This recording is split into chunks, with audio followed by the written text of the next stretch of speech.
Okay. So this morning we're going to have a little bit of a medley, just a couple of us guys from our journey group who we've been meeting together for well over 6 months now.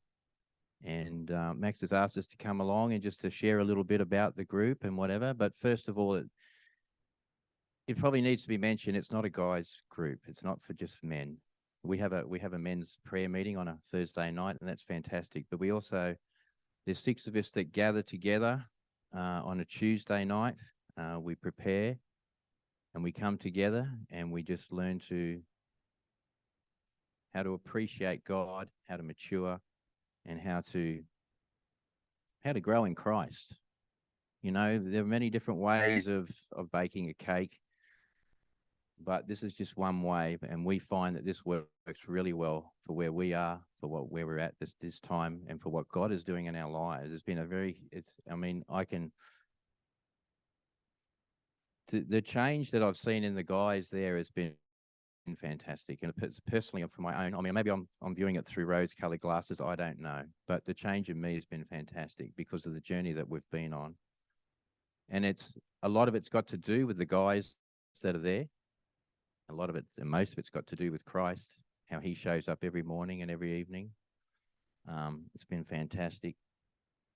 And I guess learning to mature and learning how to serve one another and being a better human, a better servant, a better son of God, and doing that. And so I'm just going to share a couple of points from our journey group. We share a little booklet. We share a booklet that we have, and I guess, you know, Mary talked about that Jesus came and his primary goal was to build a house for us, to go away, to come, to make a way for us to be saved, to go away, to build a home. And he himself said that in his Father's house there are many rooms. There can't be too many rooms. Whoever wants to come along can come along, you know. But to get there, there's going to be a journey along the way. And that's where we're at. This is where I've been for the last 30 years. And so, and a part of those journeys as Stuart mentioned, you know, they have trials and they have ups and downs, and the things, you know, don't always go to plan. But that's all good because God knows all and he sees all and he's with us always. And a part of learning who we are and how to mature and those sorts of things. And I, for one, I come out of a background of drugs and alcohol. So, you know, in that situation, you don't mature. You get to a certain age where you start to drink and do drugs, and then from that time on, you don't mature anymore. The time that you come out of that place, then you start to mature again. You continue on that road and on that journey. And so this has been a part of that, of helping me along on that journey, you know. And one of the things is, as Stuart mentioned, those trials, they're not very good. They're not nice, but they're there for a reason. They may not be God's reason. They may be the devil's reason. I don't know. But they're there and they're going to come along. And so one of those things that we need to do is we need to remember how to appreciate who we are, what God's done, and the good things that have happened in our lives, you know. And so when those trials come, Stuart, and and you're distracted because of those trials, you know, think about the good things that have happened. Have that storehouse, have those appreciation memories written down.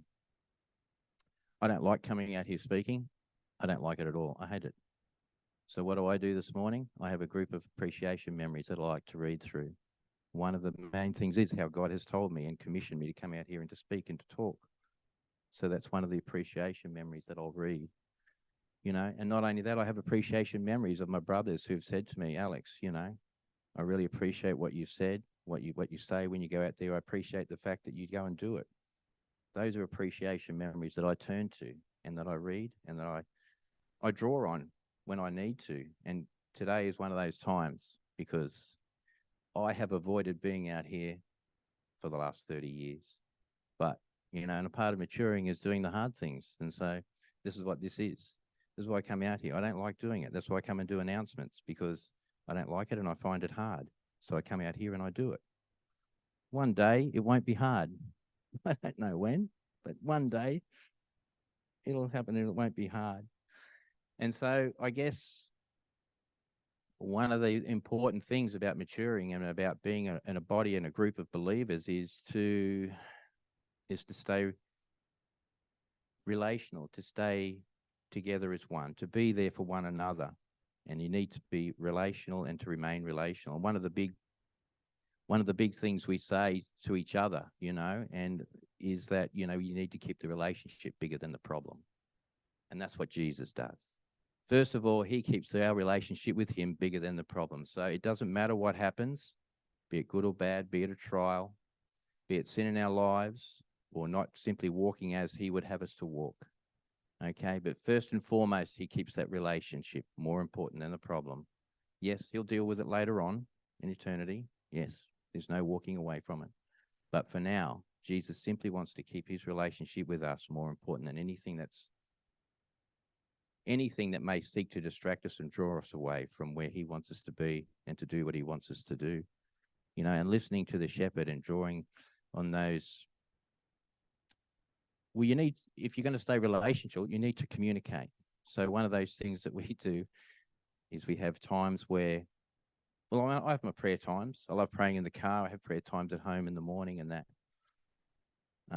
But, we also have times where we communicate with God. We take 5 or 10 minutes at the end of our journey group, and we'll simply thank God. We'll appreciate something that Jesus has done for us, and we'll write those things down.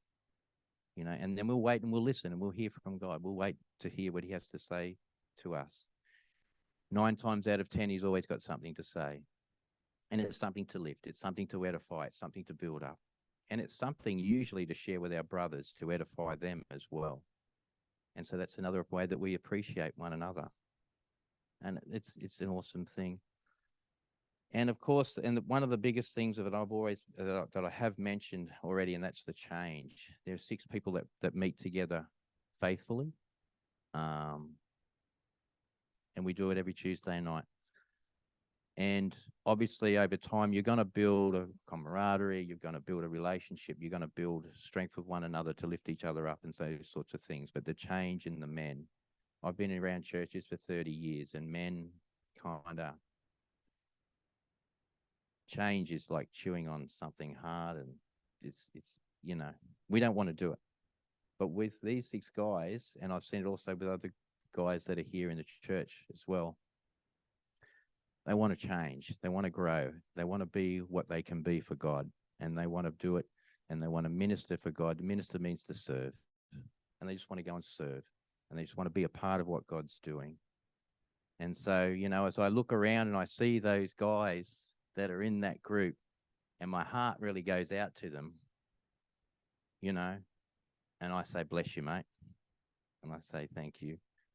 And sometimes just seeing their faces around is enough really just to lift me for another. Look, that's all I've got to say. Okay. This is a journey group and it's not over yet. And I really am looking forward to it. For everything that's got to offer, to being a part of what Jesus is doing along that road. That road's a narrow road. And that road, I see that road as a column of bricks. There's lots of different columns of bricks. And it's a narrow road. And this is just one column of bricks to get there, to be on that road, on that journey. So I thank you for letting me have 10 minutes of your time to share how things are going. And so I'd like Mark. Can you hear me, Mark? Give us a wave. You're muted. If you could come off mute and perhaps share with us a little bit, that'd be great. Yep. Fantastic. Can you hear me? Yes, we can. Yes, we can. Okay, cool. So hopefully you're able to hear me clearly. A bit of wind in the background here in the Northern Territory, so hopefully that won't mess the volume up or the sound. Thanks for sharing, Alex. That was special. And just thinking about this whole process of life model group, journey group, men, woman, growing, learning how to grow and handle your emotions. It was interesting because when we were worshiping earlier on, I was looking at myself in the picture, in one sense, that doesn't sound too good, but I was looking at myself, and on my left-hand side here, the sun was shining through, the beautiful sun. And then I found myself, next time I looked up, I was over like that, and you couldn't see the sun, but you could see me really clearly. And then I moved out the way, and you could see the sun again beautifully, and you could see that I was there, but you couldn't really clearly see me. And I thought, that's the perfect picture of what this journey group does. It shapes us in a way where we begin to decrease, that the light of Christ can increase in our lives and express itself out into the lives of the people. So, I've just got a few thoughts, some thoughts of what I thought about before I committed myself to Journey Group. I've committed to 3 lots of Journey Group, early 2000s doing Life Model Group, did a Journey Group 5 years ago and doing another one now, probably do more in the future. And there's some thoughts. They're just some of these thoughts where, some of us have good fathers. Some of us have not so good fathers. Some of us don't have fathers. And the day we live in today, you've got kids growing up with 2 mothers. It's a sad time. I had a dad, my natural dad, when I was young. I saw him once for 15 minutes when I was about 15 years old. And then the second time I saw him was when I was 30. So I didn't really have a natural biological father relationship there, but I had a stepfather, and he loved me, he cared for me. He put a roof over my head, he fed me, he tried to protect me, but he had no way. No way did he know how to teach me. He didn't know how to teach me or train me up in the ways of God. Didn't know how to, certainly didn't know how to teach me how to develop my emotions and my different stages of growth that I was going through in my life. In maturity and into manhood. He just didn't have any idea. And his dad probably didn't have any idea for him as well. So, we're talking about life from, an infant, growing from an infant to a child, from a child to an adult, from an adult to a parent, from a parent to a grandparent and an elder within a community, within a family. When the baby's conceived and the baby's grown inside the mother's womb, it just grows automatically by itself. And then, as long as the nutrients are there, I presume, and then the day comes where the water breaks, the baby's born, and you've got this little infant. But that infant doesn't just grow by itself. Give it food and nourishment, and sure, it'll physically grow, but the emotions need to be shaped and developed. And this is why I believe Jesus said, to enter the kingdom of God, you need to come as little children. Back to this infancy. I'm 62 years old, and I've realized that, man, I've got ways of acting and responding to circumstances or emotions where I act like a kid. And so, this group really helps, I find, develop some of the stages that weren't developed when I was a young boy. And the good news about this is that it doesn't matter how old you are, you can develop these principles and these patterns in your life, and they're very, very natural, and they're very biblical. And so, I just have really been changed. I'm over here in the Northern Territory, maybe for 3 months, who knows? But why am I here? I wouldn't have normally come here. I think part of the process of God shaping me and bringing me to a place has been part of me sort of searching and walking through the door of me coming here, my growth and development in Him.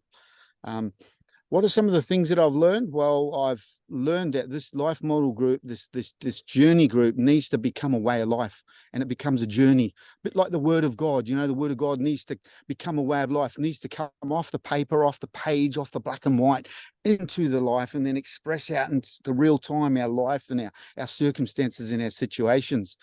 Another thing I've learned is you can easily think you know it all, because I thought I knew it all. As soon as when I read it, mate, I already know this. I'm an adult. No, I'm not an adult. I'm an elder. I'm looking after other people's kids. That's what I thought. But then what I found is when you begin to look at your emotions and how you respond to difficult emotions, we're talking about, say, the 6 main ones is fear, anger, disgust, shame, sadness, and hopelessness. And I begin to realize, whoa, mate, that guy was really nasty the other day. I got angry. We had words, and now I just don't want to talk to him. I don't want to connect with him. I want to hit him or something like that. I realized that my emotions were showing me a true picture of my internal development as a human being. And that's when I recognized and realized that this was good for me, and this is what I needed.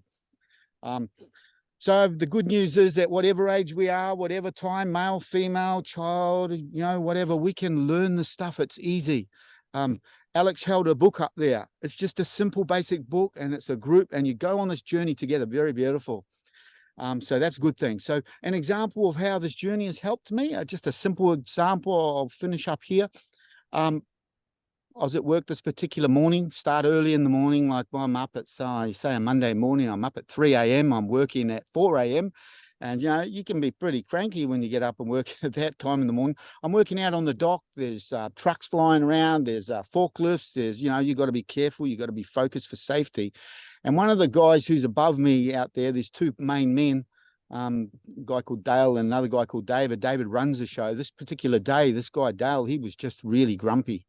He was grumpy. He was something wrong with him, and he was just doing things that were annoying me. They were annoying me so bad I was getting angry, and I wanted to throw something at him. I know I couldn't do that, but that's how I felt. And so what I had to do was I had to settle myself down. I had to settle myself down, and I had to realize that what I've got is right now, I've got some feelings and emotions. The feelings were I was frustrated, and my emotions was I was angry. I had to grab hold of them. I had to recognize them for what they were, and I had to put them aside and say, hey, I'm going to come back later, and I'm going to view you, and I'm going to work through you, and work out why I'm acting like that. And then I had to say to myself, well, okay, this man that's working with me, he's above me in authority in this workplace, but I've got to help him. So what I did was I recognized that he was just, something had gone wrong in his life or in his family. And I realized that he just wanted quietness. And usually we're out there laughing and joking and having fun and stuff like that. But this particular day, he just needed quietness. He just needed no one to say anything. And so, for me, that was a hard task. It was a hard challenge because I'm a talkative type guy, like to have fun, have jokes, but I had to take on a challenge that was actually difficult for me for the better of my workmate who was next to me, who I personally don't really like very much. But what I did was I just began to just work with him, serve, do what I needed to do. And then, later on that day, that morning, the boss of the dock came out and I spoke to him and I said to him, look, man, did you know that Dale has there's something not right with him. He's being very quiet. I've been responding like this. And I just want you to know, because, maybe there's something wrong has happened in his life or whatever. Anyway, 2 days later, he's still acting like that. And the boss comes out of the dock and he says to me, man, he says, when you first spoke to me, he says, I thought it was just your minister thing going on. He says, but what I realized that there is something with Dale that's happening. So I'm going to pull him aside, just talk with him and say to him, hey, man, how you going? Is everything okay? Now, I just wanted to give that as a what you call a live day experience. Just things that are happening in our day-to-day life. We could be at a bus stop. We could be at a supermarket. It could be a guy that's just cut me off in the car or whatever, And this is some of the things that this is teaching me. See, as an infant, we learn to return to joy. We're learning to be able to recognize what my need is. As a child, we learn to not only recognize my need, but recognize how I can get that fulfilled and how I can ask for that and how I can do hard tasks. As a child going through into an infant, an adult, you're starting to learn to look after yourself and look after one other person around your life and look after them in a way that's kingdom. And then from an adult, you then get to a place where you meet a female or a female meets a male and you get married and you've got two adult stage and they're now ready to look after themselves, but now have a child through their love and their marriage, and they're able to now look after another child. And then when you're a grandparent, you're able to do all those tasks that pivot off the ones that you've learned, and then you're able to look after other people's children. I hope that makes some sense to you. I'm going to finish up here, but it's such a powerful group, and you're learning and making good friends, good relationship, but it's a life commitment. It's a journey. You've got to think and write down notes. You've got to put it in your mind. You've got to read it. I did a course in 2000, did another one 5-7 years ago, doing one now, read numerous books, just brought 5 books just recently, and it's a way of life. But what I'm realizing, it's allowing the true me to shine through as I allow God to deal with stuff in my life and the light of him to shine through and touch, hopefully, the lives of the people around me. So bless you. Happy Father's Day.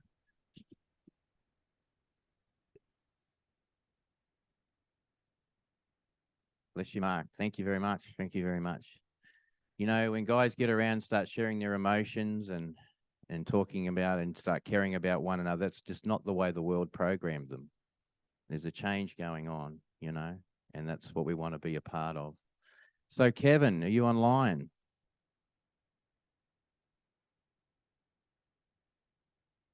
So we've got Kevin, our worship leader, or one of our worship leaders, I should say. He's going to share a little bit. He joins us faithfully as well on a Tuesday evening. Yep, thanks, Alex. Kevin, great, we've got you. Thank you.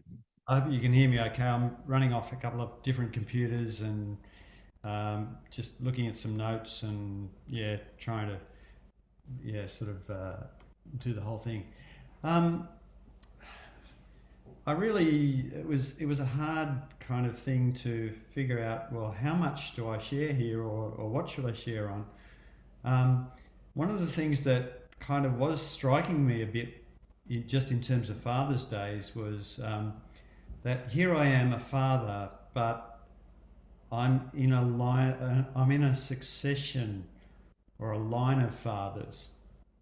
So, I had a dad, I had two grandfathers, I've got 4 kids and I've got 5 grandkids. So it's kind of like, I'm sitting in the middle.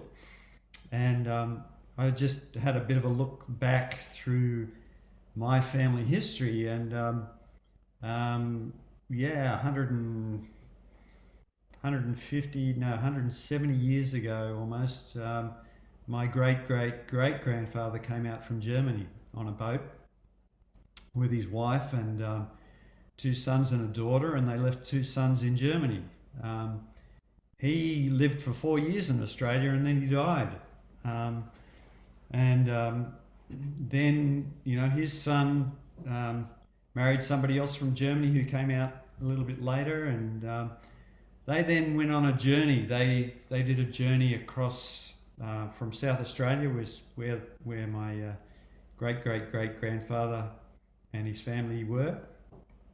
They did a journey on covered wagons across to near Albury in New South Wales, and with a group of other families, and ended up having farms and things over that way. So that then led on to, they had kids, and one of those kids was my great-grandfather, and he had 7 kids, and one of those, the boy in the family, the 6 girls and 1 boy, the boy was my grandfather. He was a farmer, etc., etc., and he got married and he had 3 sons, and my dad was one of those sons. So I was just looking at some of the patterns, I guess, of things that had been sewn into the family, and some of the things that I guess I picked up from my dad, and he loved music and he loved timber furniture making, and he was a committed Christian and Sunday school teacher and organist for I don't know how many years. It was like 60 odd years or something. He played the organ for church, those sorts of things. So the kind of perseverance, the faithfulness kind of stuff, I think, is what I've picked up from him. Just interesting. And just in terms of Journey Group, Journey Group has really, I think, it's helped unlock the recognition of emotions, a bit like what Mark was saying. It's like these emotions come out of the blue, and you sort of think, where did that come from? And there might be a flash of anger, there might be a feeling just overwhelmed, depressed, despondent, and then going back and being able to think about those things and what was that? Where is it coming from?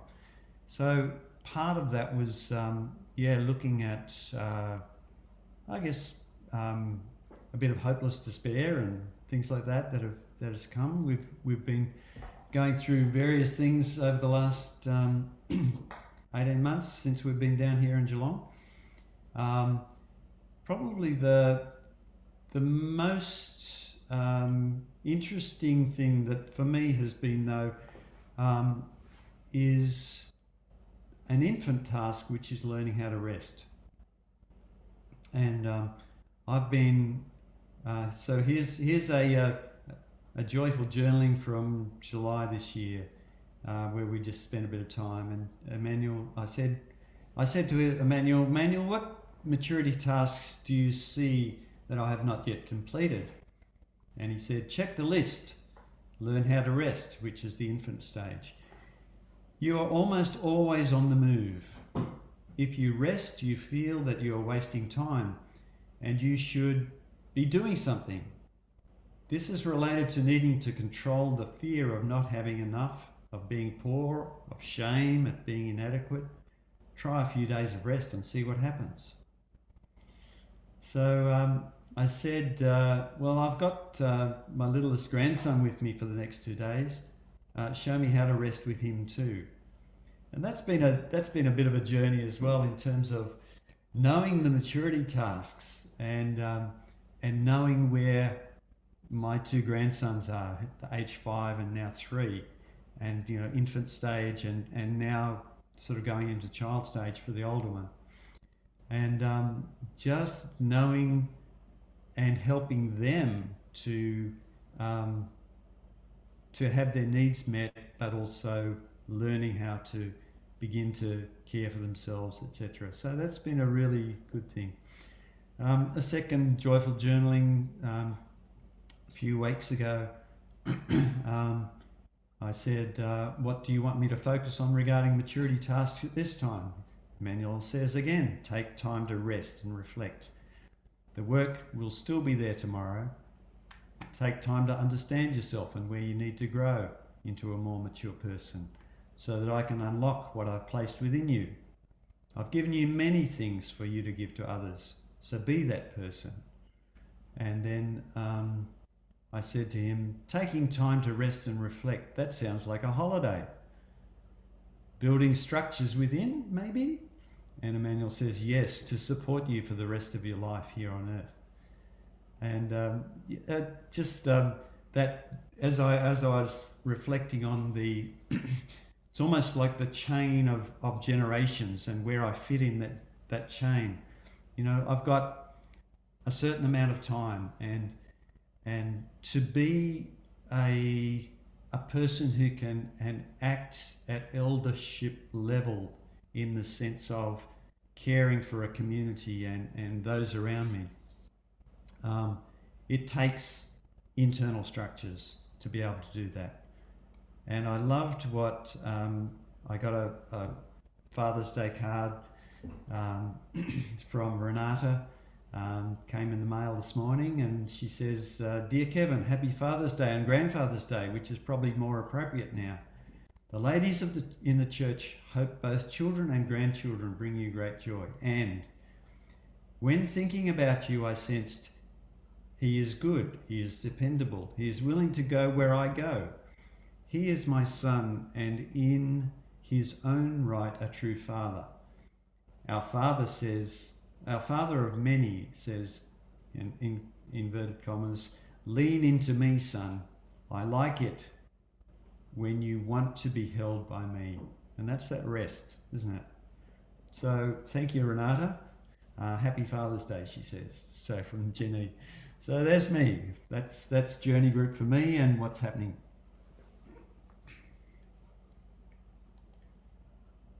Well, there you go. It's 3 little snippets from 3 guys out of 6 that go along to Journey Group. You can obviously hear different levels of maturity and where they're at, and where they are, in terms of appreciation and things like that. So I might just pray. Lord Jesus, I thank you. I thank you that when I walked in here this morning and I saw those tables set and I saw the cards on the tables, I felt loved. I felt appreciated, and I felt like as though that I'm wanted. Being wanted is one of those things that I want all my children to know. They need to know that I love them, and they need to know that their brothers and sisters love them as well. If you can grow and mature in this area, my work will be half done. I love you, and I will keep you always. Thank you. Amen. Amen. Well, that's what we've got so far as a little bit of ministry this morning.